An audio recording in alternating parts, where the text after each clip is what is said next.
يعني أنا أكون منتظرا حقيقيا للإمام الحجة، أكون مستعد في أي وقت.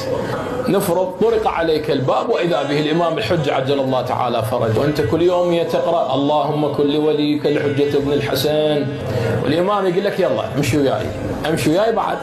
أنت هنا شنو موقفك؟ كل إنسان أنه يكون يعرف ما هو موقفك، يعني لا الإنسان يخادع نفسه. لو الإمام طلبك شنو موقفك؟ تقول له والله أنا انتظرني خلي أودع أطفالي، انتظرني والله عندي شغلة على ما تكمل، انتظرني كذا. هنا الإنسان هل هو مستعد؟